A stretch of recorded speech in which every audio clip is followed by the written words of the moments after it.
안녕하세요. 오늘은 2014년 광주에서 벌어진 불가사의한 사건을 들려드리겠습니다. 세 사람이 동시에 사라진 그날 무엇이 일어났는지 지금부터 함께 살펴보겠습니다. 초가을의 광주 한 중학교에서 아침 담임 시간이 시작됩니다. 담임 선생님은 출석부를 펼칩니다. 중학교 1학년 올해 14살 여학생. 이 학생은 평생 한 번도 지각한 적이 없던 아이였습니다. 시간이 지나갑니다. 1교시, 2교시 계속 그 자리는 비어 있습니다. 담임 선생님은 불안함을 느낍니다. 휴대전화로 학생에게 연락을 합니다. 하지만 받지 않습니다. 다시 연락합니다. 여전히 받지 않습니다. 그렇다면 엄마는 어디 있을까요? 선생님은 학생의 어머니에게 전화를 겁니다. 휴대전화는 꺼져 있습니다. 아이도 없고 엄마도 없고 둘 다 연락이 안 됩니다. 혹시 모를 상황을 대비해 할머니에게 연락을 시도합니다. 외할머니입니다. 할머니의 전화도 역시 연결되지 않습니다. 생각해보세요. 학교에 가지 않을 아이, 휴대폰을 꺼버린 엄마, 그리고 응하지 않는 할머니. 세 사람이 모두 동시에 연락이 두절되는 것입니다. 이것이 우연일까요?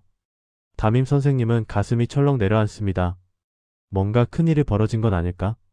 아이가 다친 건 아닐까? 아니면 납치라도 당한 건 아닐까? 더는 기다릴 수 없다고 판단한 담임 선생님은 수업을 마치자마자 즉시 학생의 집으로 달려갑니다. 그리고 그곳에서 목격한 것은 더욱 불가사의한 광경이었습니다. 문 너머로 TV 소리가 희미하게 흘러나옵니다. 누군가는 분명히 집에 있다는 증거입니다. 하지만 아무도 문을 열지 않습니다. 선생님은 계속 초인종을 누릅니다.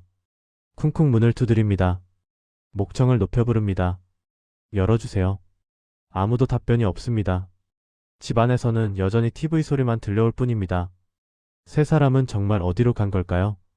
그날 아침 무엇이 그들을 집 밖으로 나가게 했을까요? 이것은 단순한 가출이 아니었습니다. 선생님은 서둘렀습니다. 학교에서 출발한 지 불과 10분. 아이의 집 앞에 다다랐습니다. 가슴이 철렁 내려앉은 상태로 초인종을 눌렀습니다. 초인종 소리가 집 안으로 울려 퍼집니다. 딩동. 그리고 침묵. 아무도 나타나지 않습니다. 선생님은 다시 초인종을 눌렀습니다. 이번엔 더 오래. 더 크게. 딩동 딩동 딩동.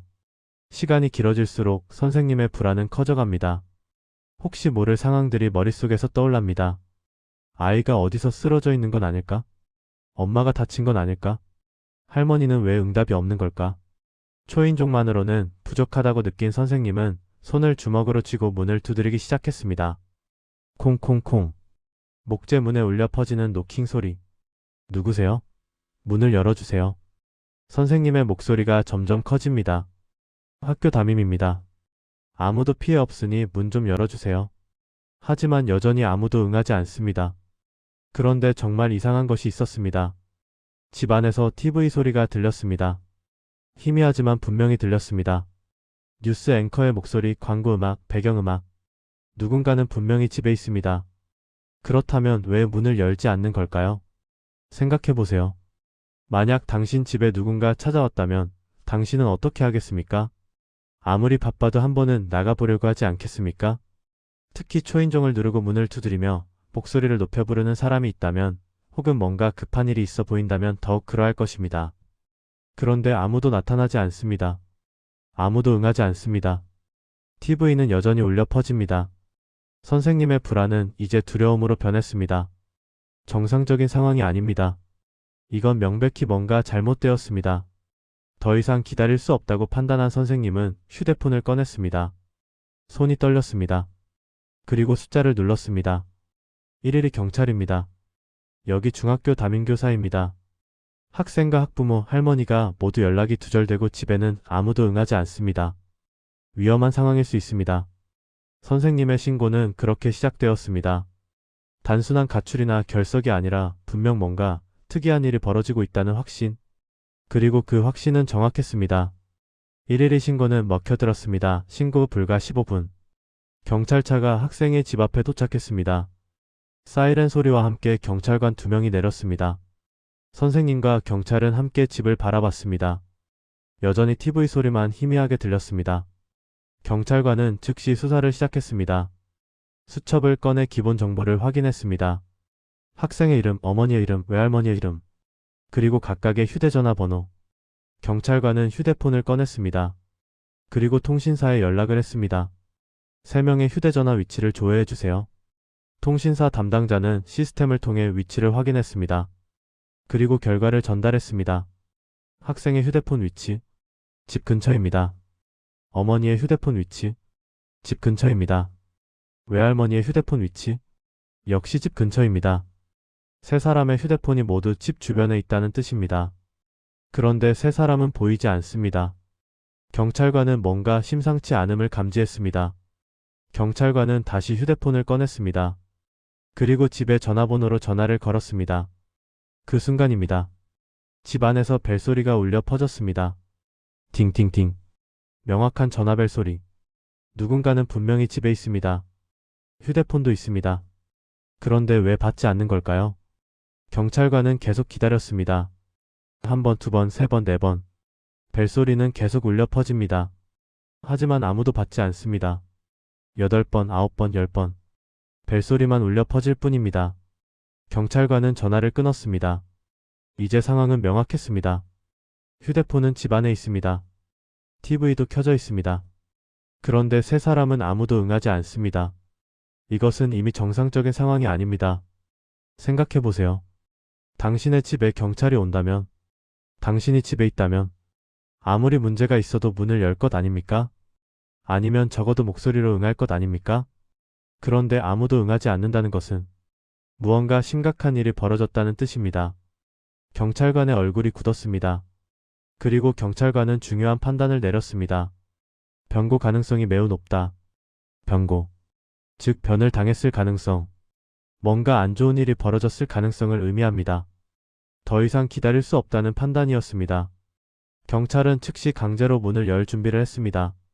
그리고 그들이 그 문을 열었을 때 발견한 것은 정말로 충격적인 광경이었습니다. 경찰은 집 앞에 섰습니다. 초인종을 누르고 문을 두드렸지만 응답이 없었습니다. TV 소리만 들려올 뿐입니다.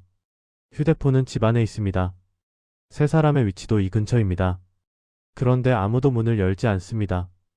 경찰은 판단했습니다. 더 이상 기다릴 수 없습니다. 즉시 119에 신고했습니다. 소방대원들이 도착했습니다. 그리고 경찰은 상황을 설명했습니다. 변고 가능성이 높습니다. 즉시 진입이 필요합니다. 하지만 문제가 있었습니다. 아래층 문을 강제로 개문하기는 어려웠습니다. 돌쇠를 사용하면 문이 부서지고 시간도 걸립니다. 그런데 시간이 있을까요? 혹시 모를 상황이 벌어지고 있을지도 모릅니다. 경찰과 소방대는 빠르게 판단했습니다. 위층입니다. 위층 주민의 베란다를 통해 아래층으로 진입하는 것입니다. 경찰과 소방대원들이 위층 문을 두드렸습니다. 위층 주민이 문을 열었습니다. 경찰관이 상황을 설명했습니다. 아래층에서 변고 가능성이 있습니다. 베란다를 통해 진입해야 합니다.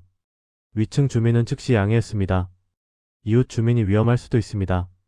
베란다 문이 열렸습니다. 소방대원들이 베란다로 나갔습니다. 그리고 아래층 베란다로 내려갔습니다. 아래층 베란다의 창문은 열려 있었습니다. 소방대원이 창문을 통해 안으로 들어갔습니다. 그리고 그 순간이었습니다. 안으로 들어간 소방대원은 곧바로 멈춰섰습니다. 아니, 멈춰설 수밖에 없었습니다.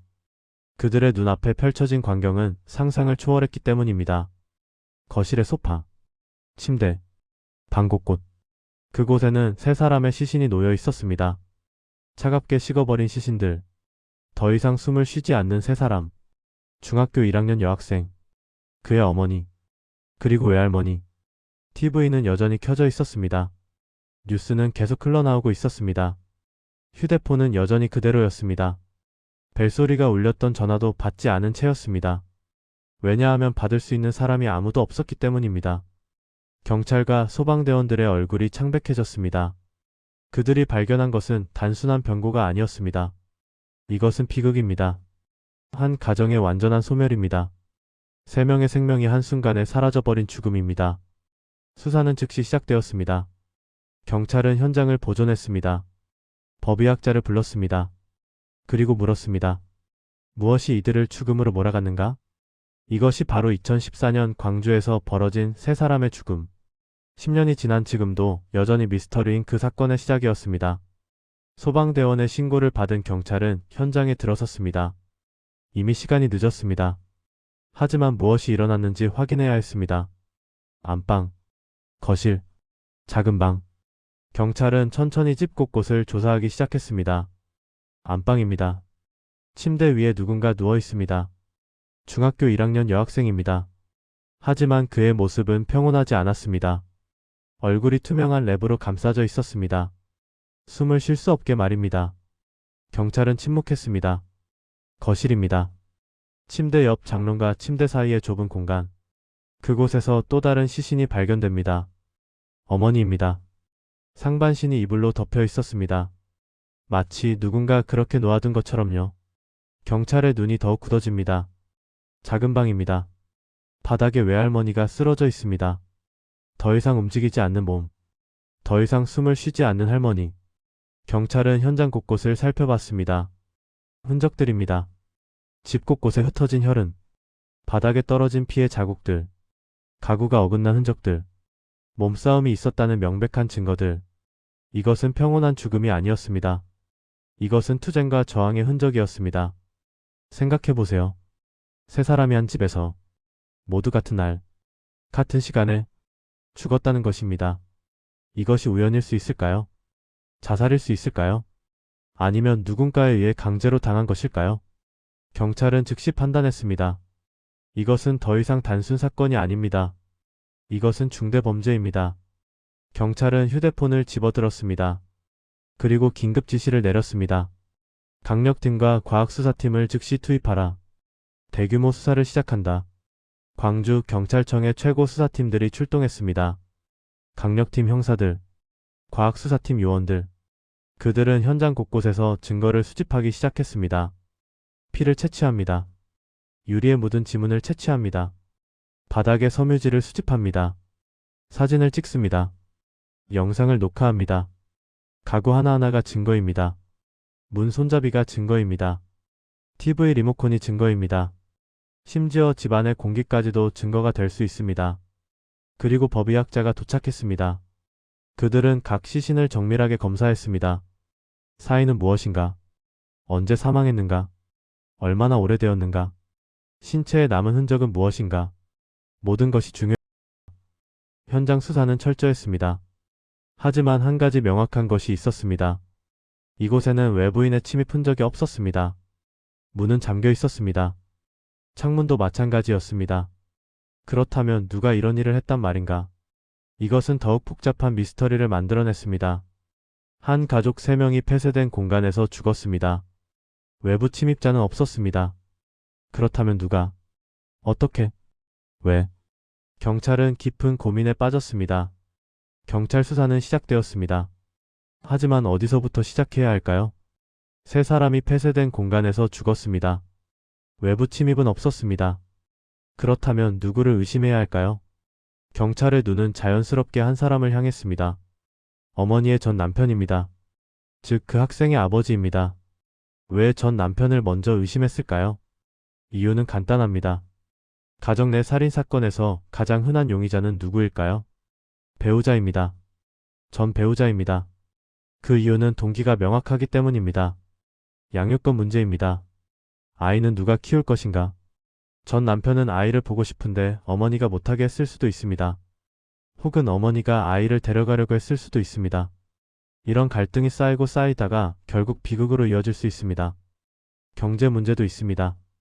양육비, 위자료, 이혼 후 금전 문제로 인한 갈등은 많은 가정에서 벌어지는 일입니다. 특히 전 남편이 경제적으로 어려웠다면, 혹은 양육비를 내지 않아 어머니가 힘들었다면, 이것도 동기가 될 수 있습니다. 생각해보세요. 당신 주변에서도 이혼으로 인한 양육권 분쟁, 양육비 갈등을 본 적이 있지 않습니까? 형사 사건까지는 아니었겠지만 얼마나 심각한 다툼이 벌어지는지 알 것입니다. 그렇기 때문에 경찰도 전 남편을 가장 먼저 의심했습니다. 경찰은 전 남편의 행적을 추적했습니다. 사건 전날은 어디에 있었는가? 사건 당일은 어디에 있었는가? 사건 후 어디로 갔는가? 모든 것이 기록되어야 했습니다. 전 남편은 진술했습니다. 사건 전에는 어디에 있었고, 사건 당일에는 누구누구를 만났고, 지인들과 함께 시간을 보냈다고 말입니다. 경찰은 그 증거들을 확인했습니다. 휴대폰 위치 기록을 확인합니다. 통신사 기록을 뒤집니다. 만난 사람들을 조사합니다. CCTV를 확인합니다. 모든 것이 일관성 있게 맞아떨어졌습니다. 전 남편의 알리바이는 확실했습니다. 사건이 벌어진 시간 그는 다른 곳에 있었습니다. 그리고 그것을 증명할 증거들이 있었습니다. 사람들의 증언도 있었습니다. 기록도 있었습니다. 경찰은 판단했습니다. 전 남편은 완전 배제입니다. 전 남편이 이 사건의 범인이 아니라는 뜻입니다. 그렇다면 누가 했단 말인가? 이것이 더욱 복잡한 의문을 만들어냈습니다. 가족 내 갈등이 원인이라는 추정. 이것은 이 지점에서 무너져 내렸습니다. 그렇다면 다른 동기가 있단 말인가? 다른 사람이 있다는 뜻인가? 경찰은 다시 생각했습니다. 세 사람이 폐쇄된 공간에서 죽었습니다. 외부 침입은 없었습니다. 문도 잠겨 있었습니다. 그리고 가장 가능성 높은 용의자 전 남편도 배제되었습니다. 그렇다면 남은 가능성은 무엇일까요? 경찰의 눈이 다시 현장으로 돌아갔습니다. 그리고 그들은 놓친 중요한 단서가 있었는지 다시 한번 검토하기 시작했습니다. 뭔가 이상합니다. 뭔가 명확하지 않습니다. 그리고 경찰은 서서히 다른 가능성에 눈을 돌리기 시작했습니다. 전 남편이 배제되었습니다. 경찰은 처음으로 당황했습니다. 가장 가능성 높은 용의자가 아니었다는 뜻입니다. 그렇다면 누구란 말인가? 경찰의 수사는 처음부터 다시 시작되어야 했습니다. 경찰은 CCTV를 다시 봤습니다. 사건 전후의 모든 CCTV, 집 주변의 CCTV, 거리의 CCTV, 골목의 CCTV. 경찰관들은 밤새 모니터를 바라봤습니다. 화면 하나하나를 놓치지 않으려고 말입니다. 하지만 이상한 사람은 보이지 않았습니다. 출입 기록을 다시 확인했습니다. 누가 언제 들어왔고 언제 나갔는가? 배달 기사는 없었나? 방문객은 없었나? 수리공은 없었나? 모든 기록이 검토되었습니다. 하지만 수상한 흔적은 없었습니다. 이웃의 진술도 다시 들었습니다. 혹시 그 집에서 싸우는 소리를 들었습니까? 이상한 사람이 드나드는 것을 봤습니까? 냄새는 없었습니까? 모든 질문이 던져졌습니다. 하지만 명확한 증거는 없었습니다. 경찰은 현장을 다시 살펴봤습니다. 문의 자국, 창문의 손상, 벽의 흔적, 외부에서 강제로 들어온 증거가 있을까요? 경찰의 눈은 집 곳곳을 흘렀습니다. 그런데 이상했습니다. 집 안에는 혈흔이 있었습니다. 분명한 폭력의 흔적이 있었습니다. 하지만 외부 침입의 흔적은 거의 발견되지 않았습니다. 문은 안쪽에서 잠겨 있었습니다. 창문도 마찬가지였습니다. 유리가 깨진 것도 없었습니다. 생각해보세요. 누군가 밖에서 집을 열고 들어갔다면 분명히 흔적이 남지 않을까요? 문이 부서지거나 창문이 깨지거나 자물쇠가 손상되거나 뭔가는 남아있어야 하지 않을까요? 그런데 아무것도 없었습니다. 마치 누군가 안에서 자신을 가두고 싶었던 것처럼요. 경찰은 침묵했습니다. 이것은 경찰도 생각해 본 적 없는 가능성이었습니다. 하지만 증거들은 그것을 가리키고 있었습니다. 수사는 더욱 복잡해졌습니다. 경찰은 모든 가능성을 다시 정비했습니다. 살인? 자살? 사고? 혹은 셋 다 섞여 있는 건 아닐까요? 더 많은 경찰관들이 투입되었습니다. 더 많은 수사팀이 꾸려졌습니다. 더 많은 증거가 수집되었습니다. 혈액 샘플, 지문, 유리 파편, DNA, 모든 것이 분석되기 시작했습니다. 그리고 경찰은 서서히 다른 각도에서 이 사건을 보기 시작했습니다. 범인은 외부에 있는 게 아닐 수도 있습니다. 범인은 누군가 안에 있었을지도 모릅니다. 하지만 그럴 리가. 세 사람이 모두 죽었습니다. 아버지는 어디에도 없습니다. 그렇다면 누가? 경찰의 눈이 현장 사진으로 돌아갔습니다. 안방의 침대, 거실의 좁은 공간, 작은 방의 바닥, 그리고 거기에 있는 세구의 시신. 그리고 경찰의 수사는 점점 더 깊어졌습니다. 결국 범인은 밝혀졌습니다. 그것은 어머니가 만난 한 남자였습니다. 가까운 사람, 신뢰하던 사람, 함께 시간을 보낸 사람. 그 사람이 세 모녀를 해친 것입니다. 법원은 판단했습니다. 무기징역. 죽을 때까지 감옥에 있어야 한다는 뜻입니다. 하지만 그것으로 돌아올 수 있는 것은 무엇입니까? 돌아올 수 있는 생명이 있습니까? 2014년 그날 중학교에 가지 않은 한 명의 딸, 휴대폰을 꺼버린 어머니, 응답하지 않는 할머니, 세 사람의 침묵은 영원히 돌아오지 않습니다. 여러분, 이 사건은 우리 모두에게 묻고 있습니다. 당신은 주변의 누군가를 얼마나 잘 알고 있습니까? 가까워 보이는 그 사람의 진짜 모습이 무엇인지 정말 알고 있습니까? 우리는 매일 뉴스에서 그런 이야기를 듣습니다. 아, 그렇게 보이지 않았는데. 누가 그럴 줄 알았겠어. 하지만 비극은 그렇게 와집니다. 예상 밖에. 너무 가깝게. 사건 그날 이후는 그렇게 잊혀가는 사건들, 그리고 그 사건들이 우리에게 남긴 교훈을 함께 나누고자 합니다. 혹시 당신 주변에도 그런 일이 있지 않았습니까? 혹은 당신이 경험한 이야기가 있지 않습니까? 우리는 함께 이야기하고 싶습니다. 그래야 우리의 가족을, 우리의 이웃을 지킬 수 있기 때문입니다. 영상이 도움이 되셨다면 좋아요를 눌러주세요. 여러분의 따뜻한 마음이 더 많은 사람들에게 이 이야기를 전할 수 있게 합니다. 그리고 구독해주세요. 매주 우리는 여기 사건 그날 이후에서 세상의 외진 구석에 남겨진 이야기들을 들려드립니다. 범죄, 미스터리, 그리고 그 속에 담긴 교훈들 말입니다. 사건 그날 이후는 단순한 범죄 기록이 아닙니다. 이것은 우리의 이야기입니다. 우리가 사는 세상의 이야기입니다. 2014년 광주의 그날, 세 모녀는 예상하지 못한 사람에 의해 생명을 잃었습니다. 하지만 그들의 이야기는 여기 남겨집니다. 그리고 그 이야기는 우리를 더 깨어있게 만듭니다. 우리의 사랑하는 사람들을 더 잘 살핌으로써, 우리의 주변을 더 깨어있는 눈으로 바라봄으로써, 우리의 내일을 더욱 소중히 지켜냄으로써, 이것이 사건 그날 이후가 여러분과 함께하는 이유입니다. 감사합니다. 그리고 다음 이야기에서 또 만나요.